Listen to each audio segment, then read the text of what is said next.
বন্ধুসকল, আজিৰ প্ৰশ্ন উত্তৰ শিতানত আপোনালোকলৈ বুলি লৈ অহা প্ৰশ্ন উত্তৰবোৰ এনেধৰণৰ। প্ৰথম প্ৰশ্ন, মানৱ দেহৰ কোন অংগত ইনচুলিনৰ উৎপত্তি হয়?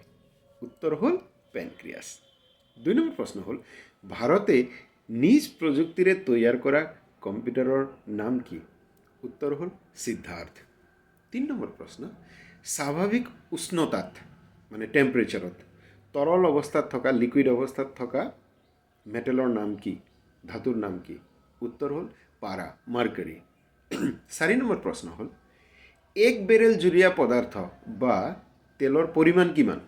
মানে কিমান লিটাৰ থাকে? উত্তৰ হ'ল 159 লিটাৰ, মিনছ 159 লিটাৰ্ছ।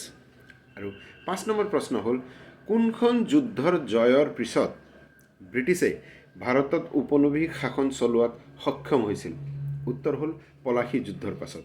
ধন্যবাদ।